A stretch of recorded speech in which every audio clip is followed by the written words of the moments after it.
Hey guys, welcome to BTech. It's Basil here, HTC One A9 launch day, and this is our preview device. We're able to get a few other videos about this device before we call it a day, one of them being what is going on inside. You've got HTC Sense inside, you've also got Marshmallow inside, or Android 6.0. You've also got this weird amalgam that's kind of a little bit lighter than Sense generally is, but a lot of people aren't exactly sure on what is different, and that's what this video is all about. Now, to give you a quick, in a nutshell explanation as to what Marshmallow brings really tangibly, it brings Now on Tap, which allows you to find some information. Oh, I don't know, let's take a look at this tweet right here.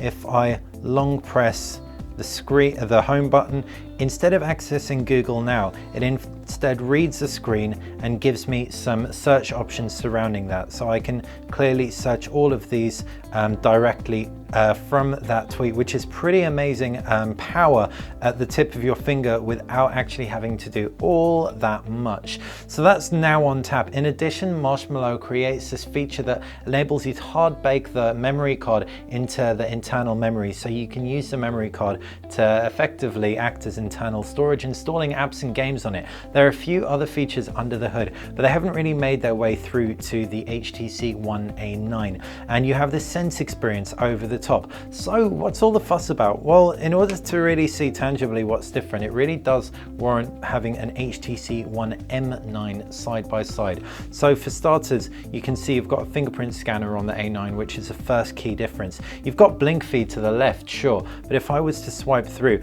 the home screen, you can maybe, if you're a real keen eagle eye, spot one key difference, and that comes in the form of the buttons at the base. I have a fourth button which allows me to pull down the notification shade, and I can swipe notifications out of the way very, very comfortably. Now, this is actually something that I've appended on through the settings. Oh, look, and there's the other key difference. As I swipe down, it's a much more stock notification and quick toggle bar on the A9, and I can't customize them like I can on the M9. So that's another area. Sense is just that bit more customizable. Jumping into the settings of both, you can see, however, HTC has retained the order of their settings, so it will be familiar to anyone coming from an HTC device. As I scroll down though, you should be able to make out, while there are similar options, they aren't all exactly identical.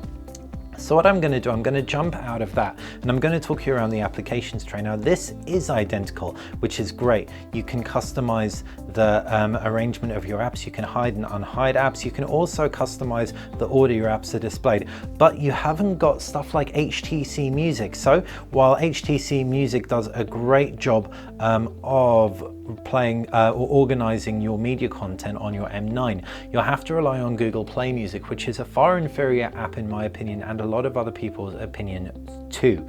Ultimately different but similar. You do still feel like you have HTC Sense on here, and I see exactly why HTC did this. They wanted to improve relationships with Google. They wanted to streamline their operating system. A lot of people call HTC Sense bloatware, and they wanted to address points that were being raised by those people. So there are many reasons for HTC to streamline Sense. What's really nice though is they haven't streamlined it to the point where they've gotten rid of their theming engine. Now, the theming engine is a very sociable engine. You can actually share your themes, download themes, and that's great. But what's also very cool, which was introduced with the HTC One M9, is you can create new themes incredibly easily. Now, once the NFC stops going cray-cray, we can open up the camera and you'll see exactly what I mean. So I'm going to take a picture here. First off, it's worth noting the camera on this thing is a 13 megapixel snapper with optical image stabilization. So I've got that picture and I actually want to turn that into a theme. It's so simple. I just press the themes button. It'll actually read that picture, allow me to crop in, and I can then overlay a filter onto it. I want to get Nexus and HTC both in there as much as possible.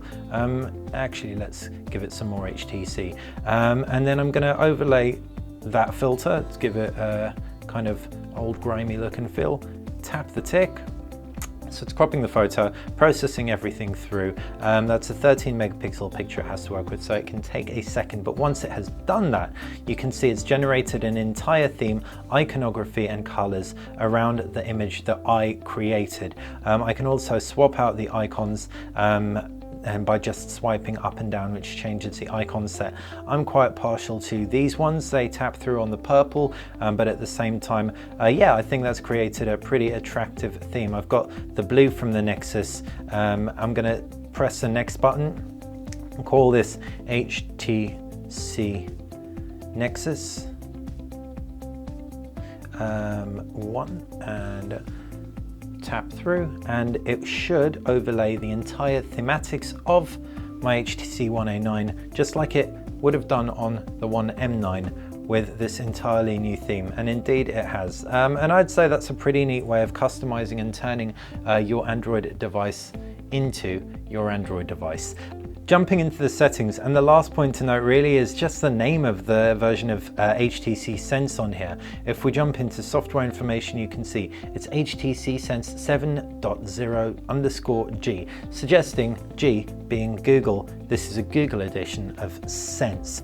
It's worth noting that the HTC One M9 experience, when it does update to Marshmallow, won't be losing things like the calendar and that additional button. HTC doesn't want to throw people off.